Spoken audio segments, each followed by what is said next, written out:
minutes. I want to call the Public Transportation Advisory Committee meeting to order.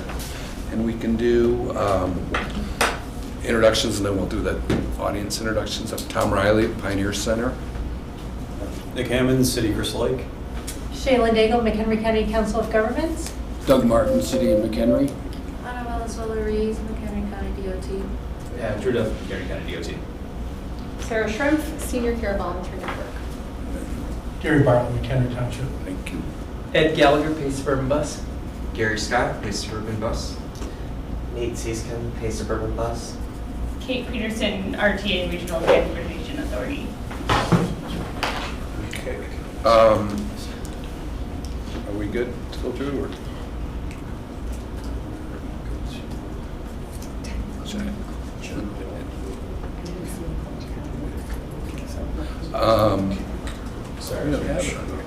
We have the meeting approval first, the minutes. Yeah, sorry, we are just a couple technical problems. You want me to go back to the video encoder, or? No, you're good. You're just going to have to stay out. Sure. All right, then we'll bear with it. Okay. I'm sorry, Kim, do you want to introduce yourself? Oh, sure. I'm Kim Hankinter, McHenry County College. I forgot, and there's no one else on. Kim is the only one online currently, so we will need to have a motion to allow her to attend virtually. Okay. And that'll need to be approved by everyone here. Should we do that now? First, I think so, yeah. I'll make a motion to allow Kim, and also vote? Or? Better to say it, safer to say it in the motion, I believe, than to not have it, so. Okay, to allow Kim to attend the meeting and vote virtually. Second. Thank you, Doug. All in favor? Aye. Okay. Thank you. You're welcome. Thank you. All right, technology out of the way. Then we've got the minutes approval. I think they're both in the packet. Can we approve both with one motion? Sure, let's make that motion, yeah. Okay, I'll make a motion to approve both the PTAG minutes from August 2nd and September 15th as they are. Second. And all in favor? Aye. Aye. All right. We're at the public comment portion. Any public comment? Is there any? Not yet. Okay. MC Ride program update. Do you have the program update pulled up? I can talk through it if you don't have it ready. I don't have it ready. All right, I will scroll down to the packet then. Actually, you can get the stuff you just got yesterday. So I'll start off with MC Ride here, so giving some ridership updates for the past 3 months since we've met. So that would be August, September, and October of this year. We saw a total of 23,587 trips taken on MC Ride, which is approximately 350 more rides than we saw at this time last year. And also about 300 trips more than the previous period of May, June, and July of 2025. This served a total of 1,205 unique individuals, and I've also provided the origin and destination details here below if anyone is curious on specifics with locations like that. That's really all I have in terms of MC Ride. We will have more robust updates if anyone is curious. If there are any statistics you'd like to see, please let me or Anna know. We'd be happy to crunch the numbers and make sure that they're reported out to you moving forward, but that's what we have for now. So then moving on to MC Ride Connect, when I had written this memo that was in the packet, we just had June and July, and about 15 minutes after I published the packet, we got August, which is, I gave me a good laugh for sure. So we'll start off with June.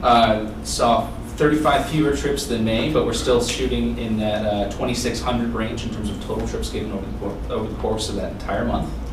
And we also saw a larger ridership number in July, which was 2,840, which is just about 200 more trips than June. The average trip distance is still between 7 and 8 miles. We did see a slight uptick in July from 7.01 to 7.51, so about an extra half a mile on average for most of these trips.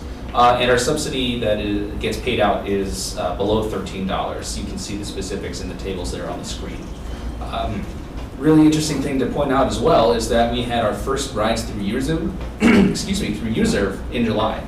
3 rides were taken, and I just kind of lay out the specific details for June and July in this memo here. That's probably more detail than you'll get for August here, because this does take a little bit of number crunching based on the data that we received from PACE. But Anna, if you've got any general numbers you can give us for August? At August for McBride or Connect? For Connect, please. You may not have the backup documentation yet for those trips, Anna, because I sent that and I don't think I've sent August yet because it was just sent yesterday. Yeah, That works out. I have a quick question. Sure.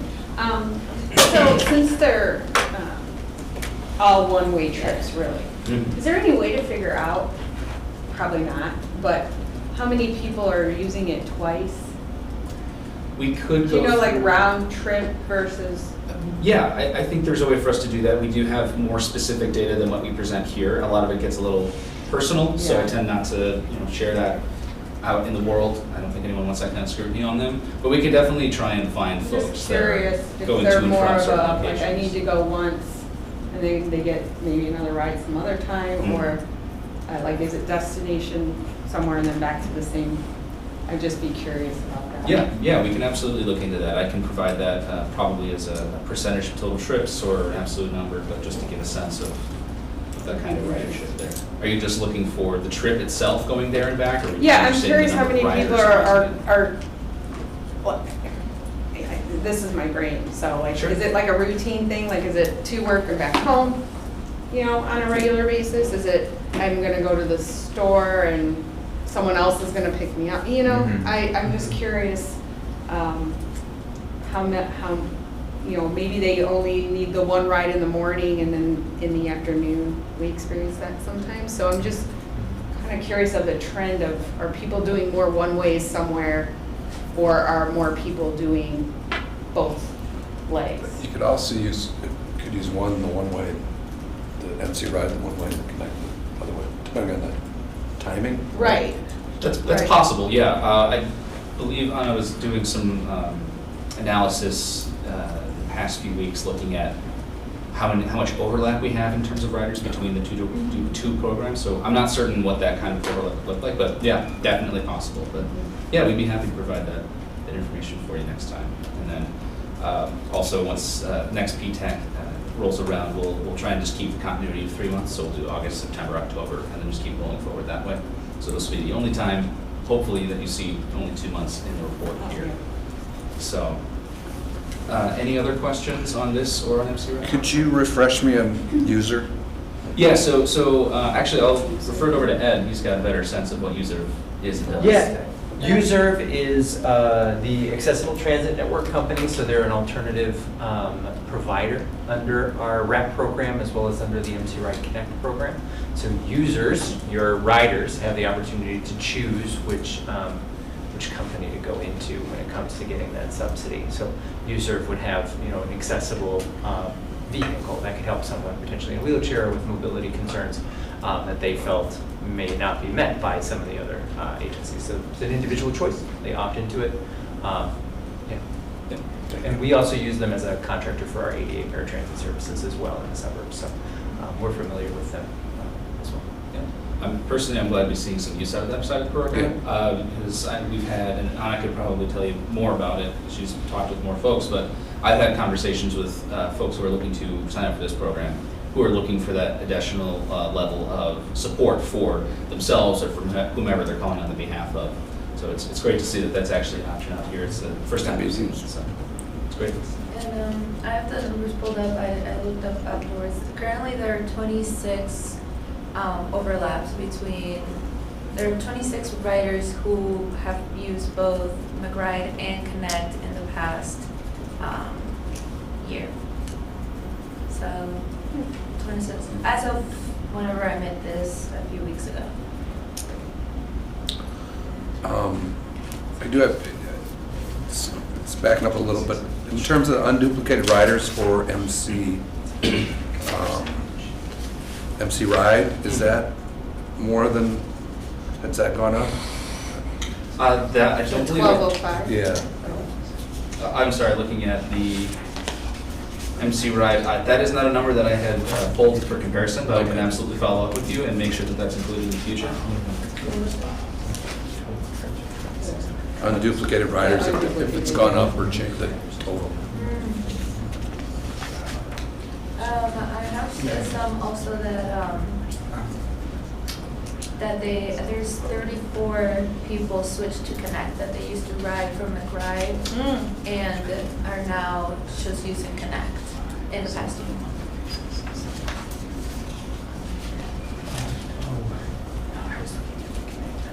And then there's 94 who have only used Connect, I believe.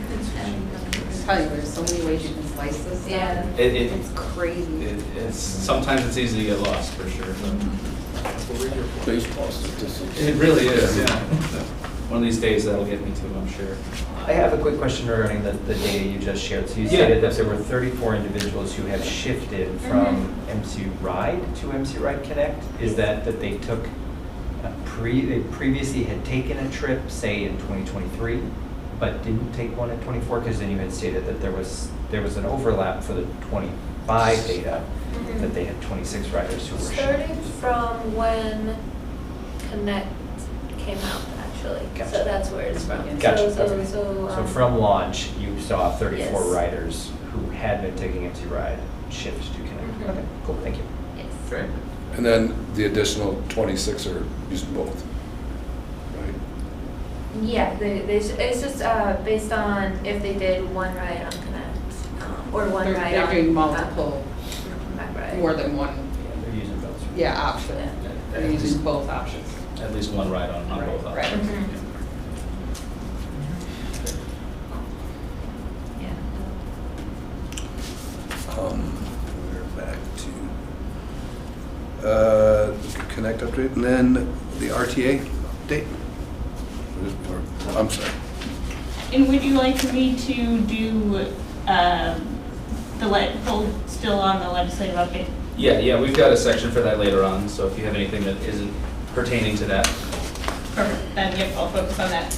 So in the meeting documents that I sent, you should all have, I'll direct you to our transportation needs assessment. We are collecting feedback of residents on transportation in the greater Chicago area to focus on how we can meet unmet transportation needs faced by you and your family. You can help us improve transit by going to our survey, which can be found at our website. The document I included also has the link. It should only take 5 to 7 minutes of your time, again, helping us just to determine what people are thinking about transit needs in their area. And just an update on ADA paratransit. ADA paratransit permit holders can now ride for free on fixed route transportation. That includes now CTA, PACE, and Metra. Previously, it was only for PACE. So customers who have a current ADA paratransit permit will now be able to use it to ride for free. The card will act as a ride-free card. They can tap it, and it will be used as a flash pass on Metro. And that's my update. That doesn't include the legislative process. Let me know if you have questions.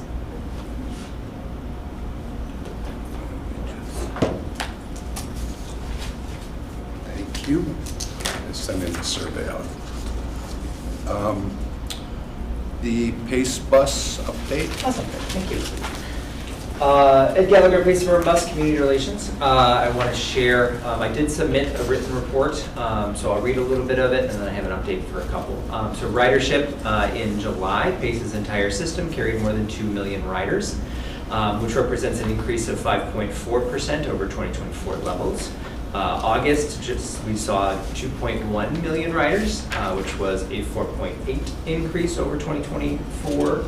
At the time, August represented the second highest ridership of the past year. And then in September, we didn't rest on our laurels, and we continued to surpass that. Our System carried 2.2 million riders in the month of September. That was a 7.4% increase over 2024 levels. That is now the new highest month in this calendar year and the second since January of 2024. So really great to see the return in our ridership throughout the entirety of PACE's system. And it continues to reflect that our investment in frequency and targeted system enhancements continues to bring back our riders. Second update, I submitted the written report for PACE's budget. Usually at this meeting, I would provide a full written update or a full reading of the budget information. I actually have to withdraw this submission. So since this was submitted, the legislation did pass in Springfield and the RTA took some emergency actions today to update their budget call. So PACE will be updating our budget to reflect these new numbers. We will no longer have a fare increase in 2026, so that has been rescinded. We will continue to have no service cuts. We didn't plan any for 26, but I'm glad to report that there won't be any service cuts in PACE's system. And then an update as of this morning as well, the new budget marks should allow for RAP and TAP full year funding for the programs. So on top of the removal of our proposed fare increase, we were also at the time proposing an ending of the RAP and TAP program in the end of the first quarter, so roughly April of 2025. That has since been pulled. So good updates, great updates. Continue to invest in public transit. We appreciate all of the support from our stakeholders, our members in labor as well as in Springfield and our legislators for taking the actions that they did to provide this transformational funding. That's all I'll add outside of the mentions, the discussion that will be happening regarding the legislation. And then last, I did share the follow-up, so the public hearings that we held in August and I think it was in September regarding PACE's changes that we had to implement to the RAP and TAP programs. Those still continue. The 30 rides per month for TAP and RAP is active as of October the 1st. The fare for RAP and TAP has been increased to $3.25. And as Kate mentioned, the new update, the flash pass, if you will, for ADA paratransit riders to ride on the fixed route system for free is now fully active. PACE, it also is a flash pass, just as it is on Metro, so you just flash it to the driver and you can take your seat.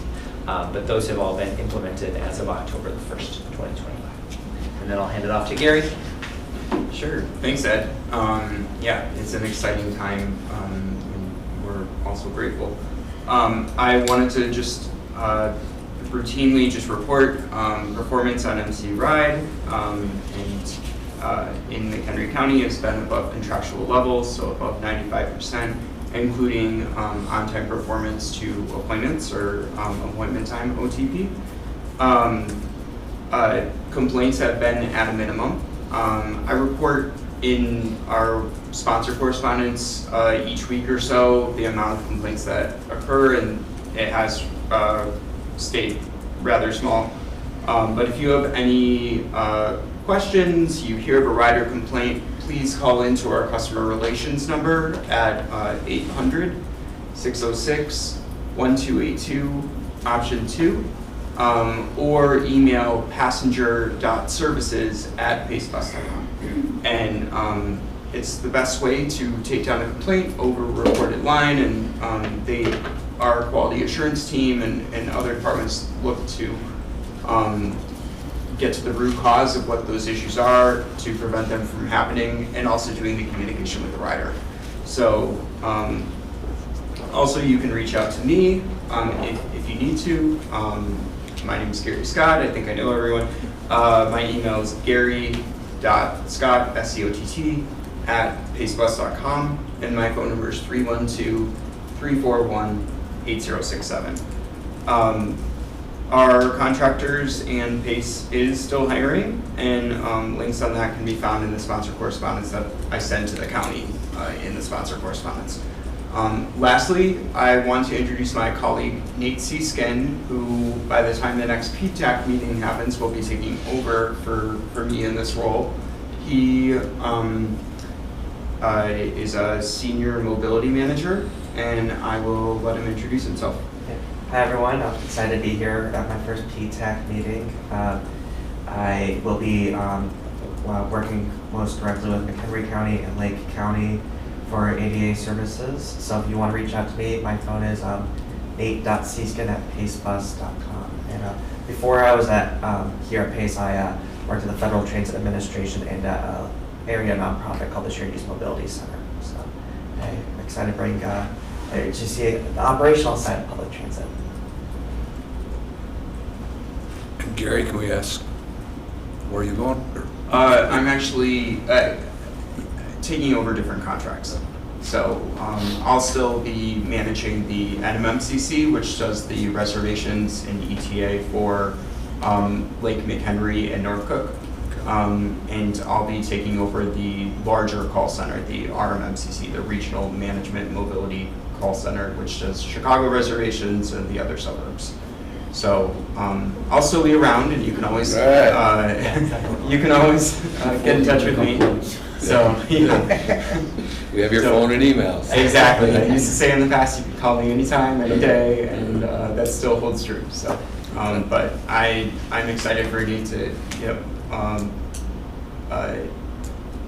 involved in MC Ride, and I've really enjoyed this program and watching it grow over the past 6 years. So, and continuing to watch it grow because I'll still be at PACE. So, yeah. Thank you. And thanks for. Nate, how do you spell your last name? SEESKIN, as in Nancy. It's Yiddish. Tom, if you don't mind, I do have a question for Ed. Yes. You said that there would be changes coming to your budget. Does that require an additional round of hearings, or? I have not been advised on that. Okay. I have a feeling not. But it sounds like, based on the RTA special board meeting, we'll probably be submitting like budget amendments to the RTA at some point as well. So we'll probably be going through the budget amendment process first. So, yeah, we'll see. Great. Thanks. We will follow all processes that are required. We'll state that, but at this time, I do not believe we will have to hold. Yeah, no doubt about that. Can Metro update? So no one is present for Metro today. We did receive an update that did not make it into the packet. I'll make sure that gets circulated to everyone after our meeting today. So keep an eye out for that. And then, of course, forward along any questions, I'd be happy to put you in touch. Thank you. And then under new business, we have, looks like 4 items. The PTAC meeting dates, which is on page 14. It's still the same format, the first Thursday of the month in February, May, August, and November. Motion approved. Yeah. Second. Yeah, I can make a motion to approve the schedule as presented. Okay. Doug seconded it, so all in favor? Aye. Okay, Aye. any opposed? Thank you. And then, Scott, I'm glad you're here, because the member reappointment, Sarah and I were discussing it. Sorry I was late. I'll take this one. Good. So the 7-member committee, all members are up for reappointment at the end of this year. Your term is coming to an end.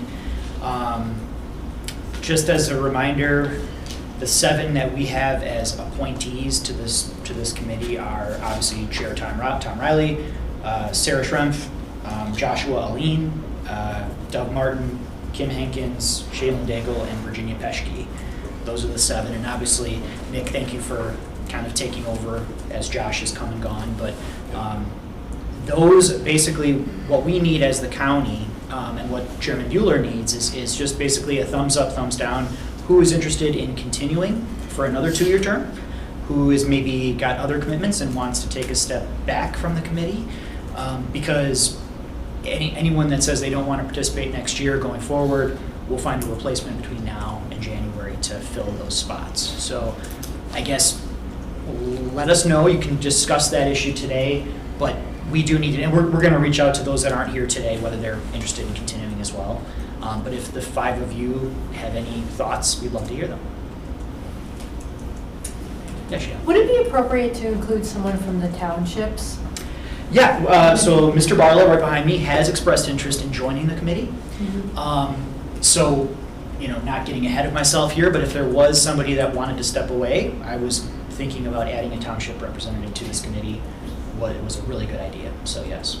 So it would stay at 7. We want to go to 8. The bylaws say 7. Okay. I think it's easier to appoint different people than it is to change the bylaws. So I prefer to stay at 7. That would be my desire. But hopefully one of the 7 maybe decides not to continue next year. I'm going to call out Doug. Sorry, Doug. Is Doug's role municipal then, or? So we never really defined them in our bylaws, which we attached. We didn't really Yeah. say like so many people have to be municipal, township. We just said this is a 7-member committee, and here are the 7 that we think would be good to serve on the committee, the 7 of you. But we don't specify that it needs to be. Yeah, that's really the only thing they say, is that basically they need to have some kind of technical expertise or interest in the area of public transit. So that's pretty broad. We left it broad so that we could get a diverse array of opinions and people. So Okay, I yeah. didn't know what the technicality was for Yeah. the municipal representative. Okay. It's pretty open. Obviously, we have 2 cities. We have the COG here. We've got nonprofit. We've got the college and like 2 nonprofit agencies. So I'd like to make sure we continue having a diversity of people on this committee. I don't want it to be all nonprofit. I don't want it to be all government. But yeah, I guess, is anybody interested in kind of stepping away, or do you want to all continue for next? Well, next I'm 2 weeks? glad we have this in front of me, because correct me if I'm wrong, but years ago it was by agency or by. Yeah. Yeah. Yeah, we changed the bylaws, I forget how long ago. Sometime during the pandemic, we changed the bylaws. We updated them to what you see here. Yeah. We only included 1 page of it, but you're right, Tom. Going back, we did get more specific about who those individuals need to be. And because of that, I checked around a Pioneer Center thinking this was a Pioneer Center seat. And It's not, honestly. well, If, they agreed with you. They told me to keep doing it. So. And on a separate track, once we have the 7 members identified, we're going to bring those names through the county board approval process sometime in the next couple of months. And then at your first meeting, which you did just approve the meeting dates. Yeah, February 5th. So at the February 5th meeting, that's when we'll appoint a chair. And whether Tom wants to continue in that role or somebody else wants to step up, we'll make that decision at that time. We don't need to figure that out today. All I need to really know is who wants to stay and who's interested in leaving. Another thing. Yeah. Since Supervisor Barla is on the McCog Executive Committee, and sorry, Gary, I have not talked with you ahead of time about this. Ambush. But I would be willing to give up my seat, Yeah. and I think Gary could probably wear 2 hats in representing the COG, since he is on my executive committee, and the Yep. townships. So, and I can still attend as needed, and, Yep. I mean, 4 times a year is not Right.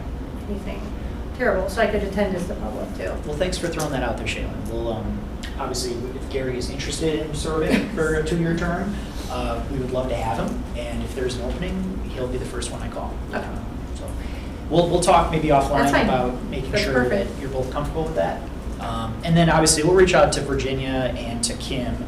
I know Virginia. Kim's on. Oh, hey, Kim. Are you still interested in staying with us again, Kim? Well, and yes, but it might not be me. I think the college wants to keep a spot on there because of the connection to students, but it might not be me. I might be the backup person. So I can talk to you, Scott, about how we want to do that. I mean, I can have the other person apply. So I'm not sure how, like, we were just talking about this, whether it was the entity or the person, so. Yeah, it is very person-focused, so if you can give me a name of an individual at MCC that wants to take over, we will put that name forward. They might have to fill out a brief application online, but I can share that later. But yeah, Kim, if MCC wants to continue sending somebody, just give me a name, and we'll include that. Okay, I mean, I'd like to stay, don't get me wrong, it's interesting, and I really am appreciative of all the work you guys do, so I'd like to stick around, and more than likely, the person who's expressed interest won't be able to attend a lot of meetings anyway, so we'll probably meet anyway, but we'll figure it out. Yeah, that sounds good. And then I know Virginia has been kind of hit or miss with being able to get here for meetings. So we'll reach out to her and just see what her appetite is to serve. And so I can ignore the email from the woman at the county? We will let you know. I forgot that you guys get an automated email. Yeah, it scares us. People that are part of these committees. You I'll must contact me. All I've been told by Kathy Bob, who's kind of in charge of this, is we just need a name of 7 people that want to be put in a resolution to bring forward to the board. So she may have you refill out that application, but let me talk to her first about the process. But Doug and Nick, are you guys both interested in continuing on in this role? Yeah, I am. I'll check with and see if I'm still, they still want me to be the person. Okay, yeah, and if it's somebody else, just give us a name. Same thing with you, Nick. I know it's right now, it's technically Josh, but if it should be you instead or somebody else at Crystal Lake, just let us know. Yeah, it'd be me, and then I'll send you a name of the alternate person. Okay, excellent. Sounds good, Sarah. Yeah, I think I have an interest. Got it in yet for another 2 staying, years? yeah. Hopefully it's not too much of a time commitment for you guys. Quarterly meetings shouldn't be that onerous. Hopefully the benefit outweighs the liability, the cost, so. If you have ideas on how you would like to make the benefits outweigh the cost, let us know. That'll make it worth your while. Okay, so I think we have good direction. Shaylin, I'll talk with you and Barry afterwards. Yep. Kim, get me a name from MCC, and then I'll maybe have Anna reach out to Virginia and we'll get her interest. And I guess if we do have an open spot, you know, the 3 of us, we know people that might be interested in serving, but if you have somebody that you know in your network that might find this of interest, let us know. We can always use more ideas of people that would join this committee. Okay, I think that's it. Okay, then the McBride Connect renaming. And I forgot mine, but it was a good idea. Yeah. Well, I had this listed as a discussion because we've had it thrown out there a couple of times. And I don't know that we have a particular list we want to vote on yet, but I'll just reiterate that the challenge that Anna and I run into is that when we're explaining our services to the public, we've never heard about this before, whether it's at a table or over the phone, we tell them about MC Ride, we tell them about MC Ride Connect. They're structured very differently. They operate differently, both on our side of things and on how the users interact with those systems, and yet they're named very similarly, which causes a great deal of confusion as they're trying to learn about them. I anecdotally was explaining it to my partner, and she herself was getting lost a little bit. So the intent is to see if we can come up with a name for Connect, since that's the newer program, that is able to distinguish it a little bit more from MC Ride, while also making sure that folks know exactly what they're getting into if they decide to sign up. So that's the intention behind it. I don't have a list of ideas to throw out there for you, but I remember mine. It was MC Ride Share instead of Connect. Would be cool, but still has the MC Ride component of it. But isn't the what Gary's going to be in charge of part of it for both of them? Don't they? For example, like I recently had a conversation with a client who kept calling Connect just pure MC Ride, and I was like, well, if you mean this one, it's this, and if you mean this one, it's that. And she did mean Connect, but she just kept going with MC Ride, MC Ride. And so they are within the same umbrella, but there is still that confusion. So I don't, maybe its government name can be MC Ride Connect, but like maybe the way we approach things and branding and all that. To add to that, the way we think about it, if you're doing a ride on MC Ride, there's a bus coming to pick you up. Yeah. It's got Pace on it, it's got all these, like, a certain association with it. That's MC Ride. And that's been the way it's been. So at least as long as I've been here and probably as long as the program's been running. MC Ride Connect, that's just a little line that you see on your Uber account as you're paying for a ride. Mm-hmm. Then you see an Uber driver in their vehicle, and you take that ride. It's a completely different experience. And again, they're united because they come and they're organized through MC Ride. Through us. Yeah. But maybe we could also look at What about just Connect? some sort of, Connect's not a bad idea. So the 2 other programs that are similar to MC Ride Connect, the Hinsdale Lake Terrace Community Rideshare, and the Ride DuPage rideshare access program. So those are just the other two that are outside of the RAP program. Does This ADA. Does us using the rideshare access program naming convention, does that give you guys heartburn? Because we don't want people to get confused with your rideshare access program. Yeah, I would think so. Could I also add with that one specifically? Because our that- salary subsidy is separate. No, I'm sorry, finish your thought. No, you're fine. I was gonna say the abbreviation for us would be MCRAP. I don't know if we want to necessarily advertise it that way. Like RAP. No. Yeah, so like, personal opinion, I'll put it that way, but. Yeah, I've been calling it Connect for the last year. I just call it Connect. I've dropped the MC Ride a year ago when I'm talking with people, and that seems to clarify some stuff. I mean, it at least is more, I guess, distinctive, right? When I made the brochures, I just put Connect. Just But that's us as staff, this is a formal decision that needs to be provided by PTAC, that way we know which way. Well, if staff is using Connect, I would and agree. and you've already talked to people and just kind of said Connect, yeah, just go with it. We do the same thing though. So when we're talking to people, we talk about MC Ride and then the Connect program. Yeah. We don't put, I mean, we don't say MC Connect. That's the And that's name, we're what- saying it wrong. It just doesn't come out Because right. it does differentiate Yeah. the two, Mhm. and it's just easier. And my thought was if they call you and inquire about the Connect program in a conversation, you may be able to determine whether the Connect the Connect is the best solution for them. So when MC Ride is not necessarily the best option first, then we say, well, what about the Connect program? Yeah. And then you're flipping it kind of in their brain that it's a different program altogether. So I would agree that, I mean, because that's what we use too. Sure. I remember when it first came out, it used to be called McRide. Some people still call it that. It's more fun to say McBride. I still Or go is to that- Dial-A-Ride, so that goes way back, but I still get that. You mean like Dial-A-Ride? I'm like, Right? Right. I like. You're dating yourself, Sarah. Right? Yeah, I know, right? Hey, I've looked at. Pretty soon it'll be, what is the dial mean? Yeah. What is that? So, well, should we have a motion for that, or? I don't know that we necessarily need formal directions, Scott, unless I'm incorrect in that, just to. No, we just head wanted nod. to, I think we just wanted to get your thoughts. If you guys have strong opinions, we want to hear it. We probably will formalize it somehow with the county board. But maybe when we bring forward our appropriation resolution, which will be either later this month or in January, we'll start calling it something different then. But we don't need a vote from this body unless you want to take it.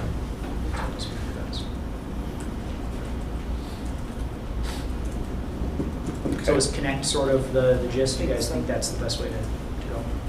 Instead of reinventing the wheel, just call it kind of what we've already been calling it for the last year. That's what I'm thinking. Formalize I'm it. just thinking of the confusion it would cause to completely change it to Yeah. something else. For sure. I will say it's only been like a year and a half long or old, so if we're gonna change it, it's really better. Yeah. But I think Connect is just fine. Okay, thanks. All right. Thank you. And then, last in the new business, the transit fiscal cliff update. We're not on that edge anymore, I assume. I will preface this before I hand it over to Scott, but I believe Ed and Kate also had some information they wanted to share. I asked that they hold it off until now, just so we can get it all at once. Well, let's let the service boards give their, if you guys are comfortable with that. Kate, you want to go first, and then if you get stuff afterwards. Yes. So I'll just start with how kind of historic, this is a landmark piece of legislation marking historic movement towards public transit in Illinois. It provides stable funding, governance reforms, and the needed protection for services for the millions of people who use public transit in our area and the thousands of workers who keep our region moving. So wanted to start with that. And I'll get into specifics because Ed and I previously talked about today the RTA met for a special RTA board meeting based on the passage of this historic legislation to, as discussed, no fare increases for 2026. That is included included in this piece of legislation. So that was today, and I'll give some kind of breakdowns of dates coming up for the RTA and service boards. The next meeting for our board is November 20th at 9 a.m. This also will be a discussion on the budgets for next year. December 18th is an important meeting, and this is when the board of directors for the RTA is scheduled to approve the 2026 budget with no fare increases or service cuts. In early 2026, RTA and the service board will focus on planning for the future of expanded service and other enhancements. By June of 2026, this is when the piece of legislation becomes effective. RTA will become NITA and ITA, and the new board members will be appointed within 120 days. During the summer of 2026, the RTA Board of Directors must vote to approve the 25.25% increase to the RTA sales tax via a simple majority within 60 days of June 1st. I'll clarify that again. Summer of 2026 is the vote to approve the increase in the RTA sales tax. By September 2026, the current RTA board members' terms expire, and IDOT will be contracting with a third party to assist with the transition plan as soon as possible. And then the transition working group will be established, comprising of 15 members, including representatives from NITA, the service boards, and labor. And let me know if you have questions. I'll turn it over to Pace, and I can add anything I can think of. No, great, Kate. That was a very good overview. I was just going to restate my thanks to all of transit supporters at every walk of life. So our partners in labor, our municipal leaders, our riders who ride our service on a daily basis and have been advocating for a long time for expansion in services, and for our legislators for listening and acting on this at this specific time. We truly are excited for this transformational investment in our region, and we know that our riders have been craving it for a long time. So PACE is ready to kick off 2026 and get into our revision initiative, complete that process, and look to expand transit services and meeting the innovative needs of our communities in the next iteration as we move forward. Well said. Yeah. I guess I'll just fill in some holes that they maybe glossed over a bit. So obviously this is great for transit in Northeast Illinois and downstate as well. I mean, they're going to benefit from additional funding, just like Northeast Illinois is.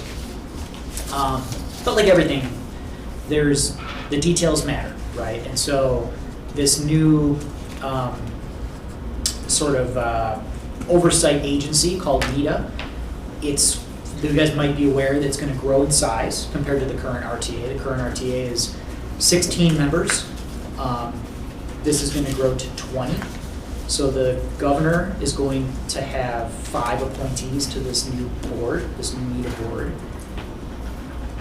Otherwise, it's going to look fairly similar to the RTA, where City of Chicago has 5 representatives, Suburban Cook has 5, and the Collars each have 1 representative, so 5 total for the Collars. So all told, it's a 20-member board, and the voting is going to change a little bit in terms of like how you pass things like the budget, your strategic plan, your capital program. The new NITA board, sort of the standard way to pass these big ticket items is 12 yes votes out of 20, but they need to have 2 yes votes from each of the 4 sub-regions. So at least 2 from each of the City of Chicago, Suburban Cook, Collars, and the state need to vote yes. Then you can pass things with a simple 12 out of 20 majority. So it's still a 60% threshold with 2 from each. If you can't meet that, there is an avenue where 75% of the board directors, so 15 out of 20, can approve things with those 15 yes votes. So it'd be basically, think of that as a release valve. If you have one sub-region that is dead set against doing something that the other 3 agree needs to happen, the other 3 can override the 1. with a 15 out of 20 supermajority vote.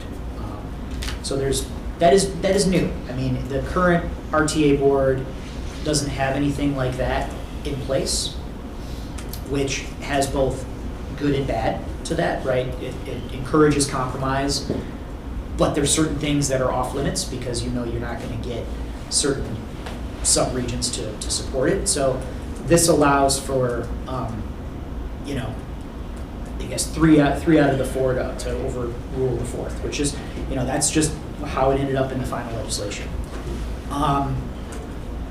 Importantly, they're going, so currently representatives to the RTA board have nothing to do with the PACE board, have nothing to do with the Metro board or CTA.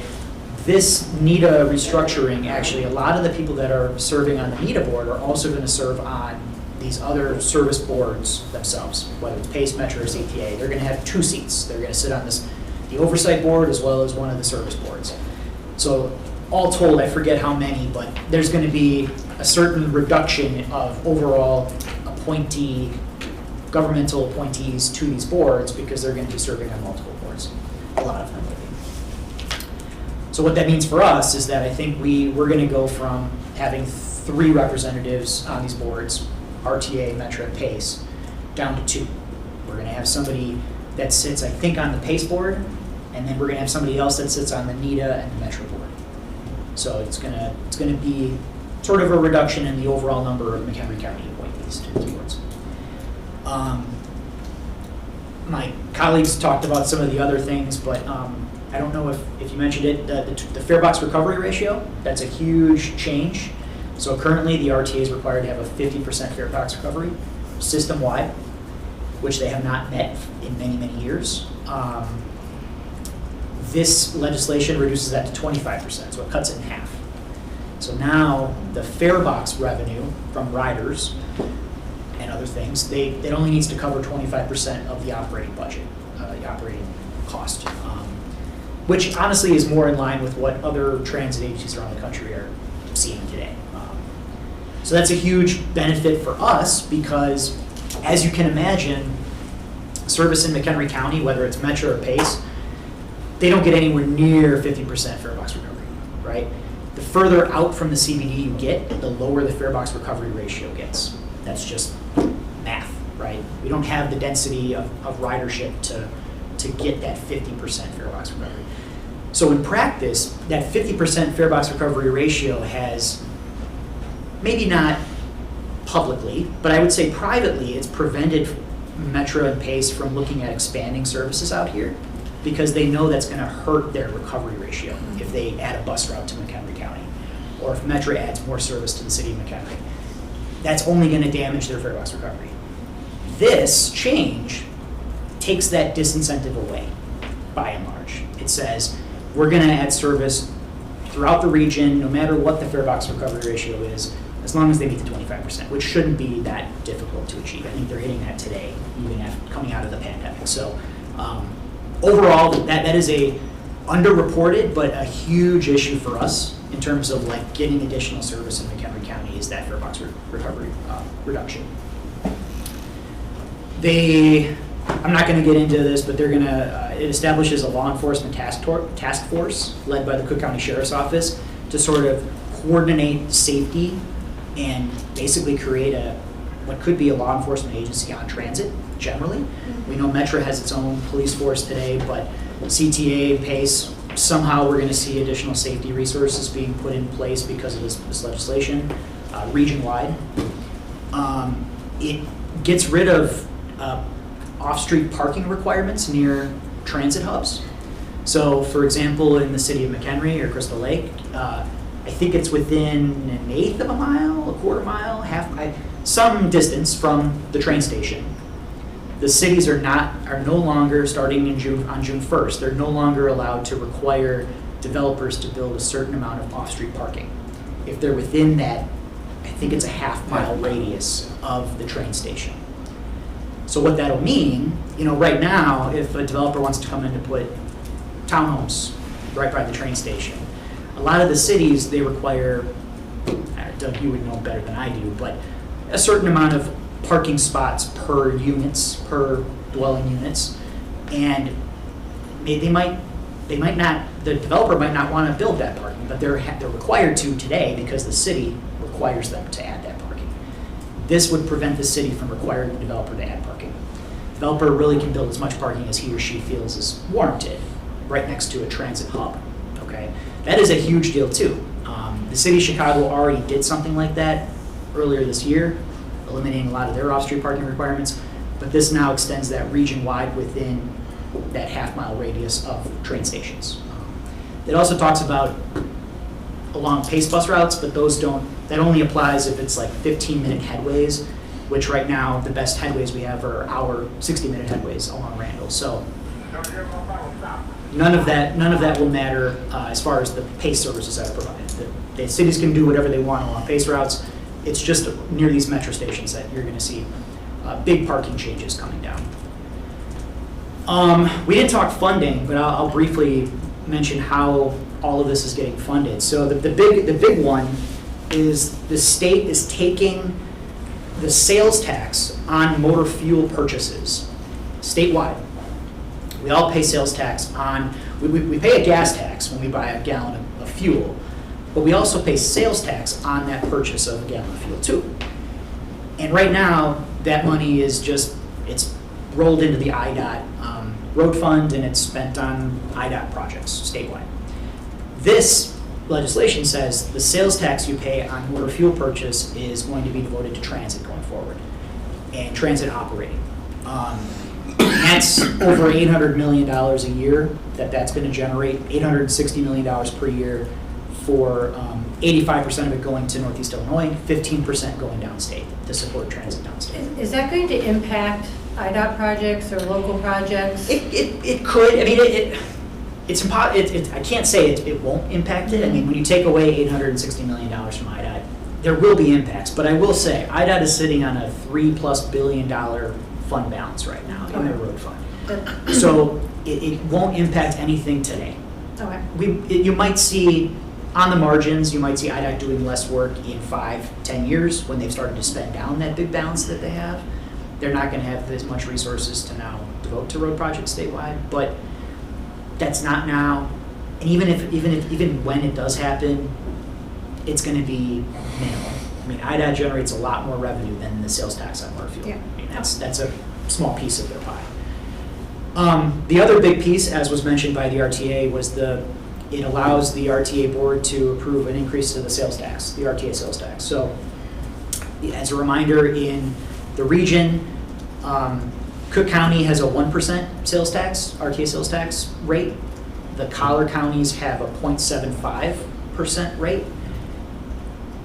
Of that 0.75, 0.25, so 1/3 of that comes back to us for roads, bridges, MC ride, everything else. We get about $16-17 million a year with McHenry, just directed to McHenry County from that 0.25% sales tax.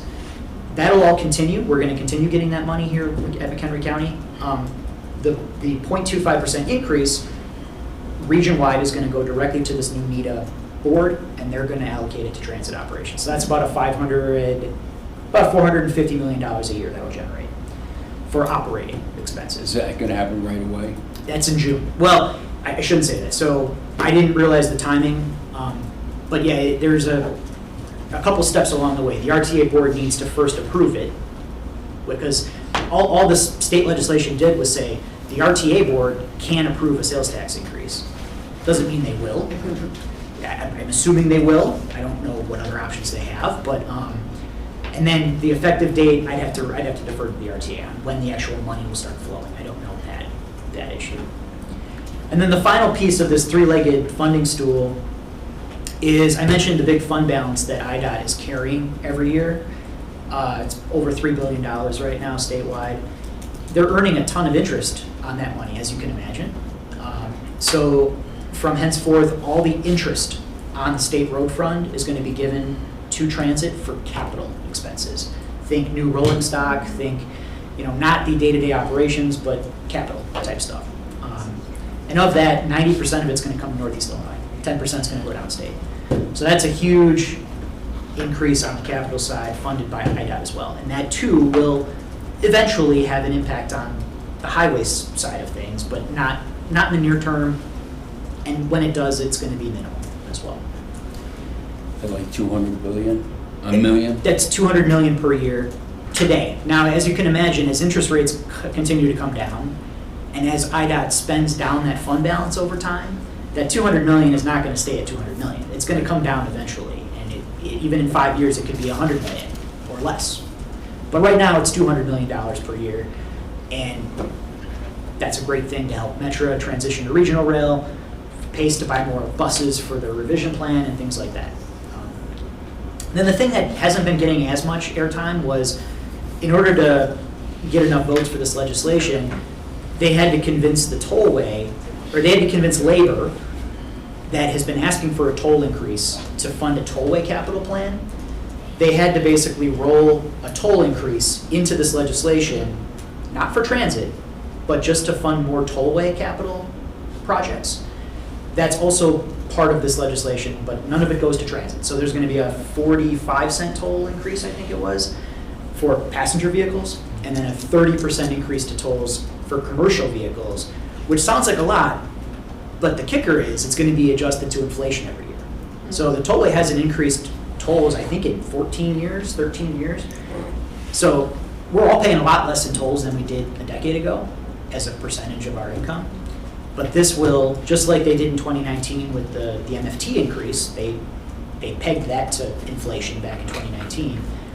Now tolls are also going to be pegged to inflation. So they're going to go up every single year now, forever, which is a huge increase in funding. I think I heard $1 billion per year that toll increase is going to generate for more tollway projects.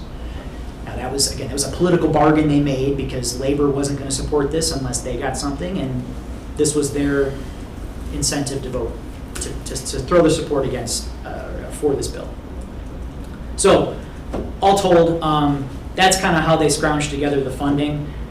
I probably missed a bunch, but those are kind of the highlights at this point. And Sarah, I know you got to get going, so feel free. You don't have any more voting? Voting stuff? Just to adjourn. Okay. Thank you for making it up. Yeah. Sorry, I got to leave. Mail them. No, you're good. But if there's any questions, I'm sure like your mayors and village administrators are asking questions about what's in this bill. Tom, I don't know if Pioneer Center's been asking about it, but we've gotten a lot of really good summaries provided, and we can send that out to the committee too, if it's helpful. I did hear, and no fare increases for a year at least, or this part? Yeah, that's new information, right? So, as you remember, all the transit agencies, they went through their budget hearings telling people that a fare increase is coming next year. On January 1, we're going to increase fares. And honestly, it's been a while since we've increased fares on Metro, Pace, and CTA. And I don't think I'm getting over my skis. I think we internally at McHenry County supported a fare increase because we felt like asking a little bit more from the riders was a good thing. If there's going to be higher taxes on drivers when they pay tolls and on sales taxes, I think it's only fair that the riders also pay a little bit more too. It was new information, as I think, as of this legislation, that the RTA wanted to go back on that and now not do a fare increase in 2026. Probably under the idea that it's hard to, when you have $1.5 billion of new money for transit, it's hard to say we need to raise another couple $100 million through fare increases. The impetus isn't there anymore, right, like it was a week ago. But as of right now, there's not going to be a fare increase in 2026. I didn't watch the RTA board meeting this morning, but I think they decided that this morning, right? Yeah. Yeah, so. And no service cuts. And no service cuts, correct. And I will also just add, I don't have a specific date for this, but in the legislation, there's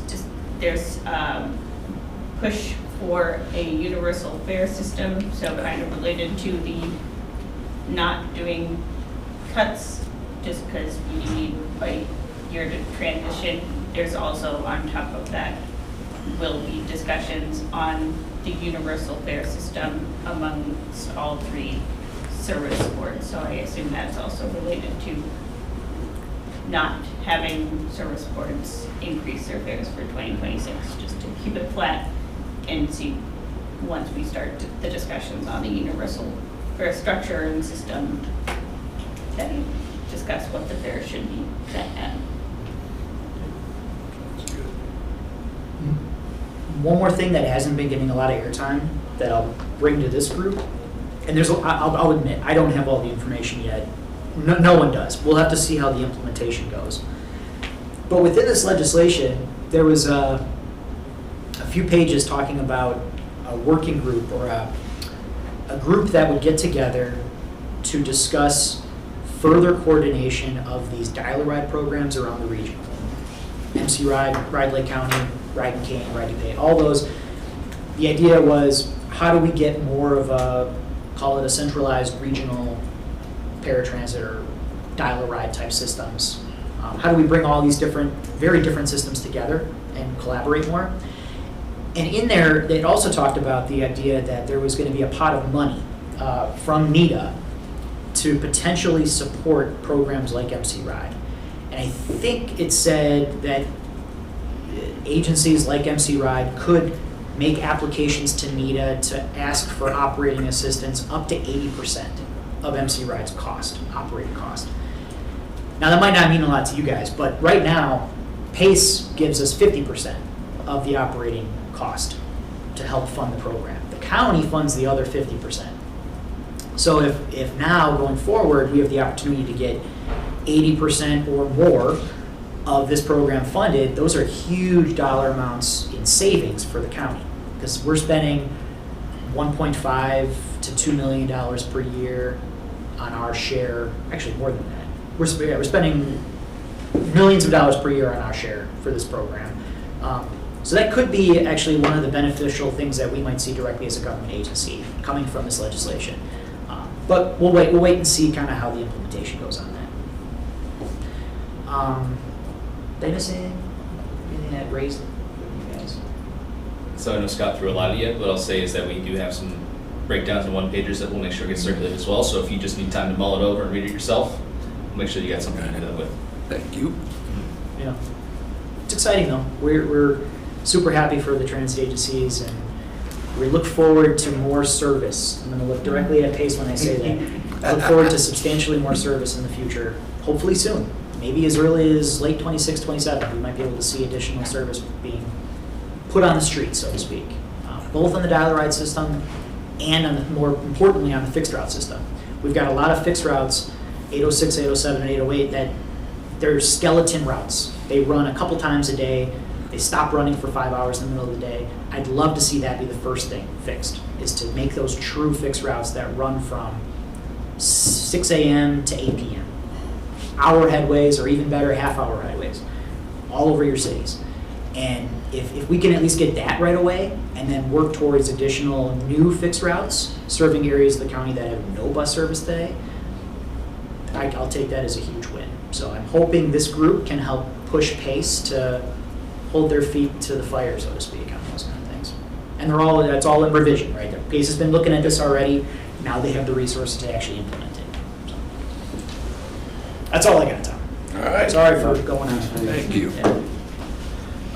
Can I add one last thing to Yes. the discussion? Mentioning revision, we will have our draft plan out at the beginning of the year, so hopefully we'll have it published by our first meeting. If not, I'll hopefully have like a teaser to discuss revision, but we should have it out in the first quarter of the new year, our draft plan. We'll have public outreach, we'll have feedback, we'll have surveys, and so there will be an opportunity to weigh in on the creation of that plan as well. Maybe if the chair is willing, maybe we'll highlight the revision plan for one of our meetings in the spring, whether it's in your first or second Yeah, if meeting. it's not February, then the Yeah. second of May. You can give us a big overview of what's in there. You can take input from the committee. We'll make that the focus of the meeting. I can do it that day. All right, sounds good. Anyone else have any final? Motion to adjourn? Motion. Okay, second. Doug, you second. And all approve? Anyone not in favor? So happy holidays, see y'all next year, and happy transiting. Yeah. Happy transit. Thanks for tuning in, Ian, appreciate it. Thank you, everyone. Appreciate being able to do this long distance. Thanks, Kim. Sorry, Gary. Talk about ambushing. Then you get That's what happens. Are you okay with that? Okay. I think we'll- Yeah. This is a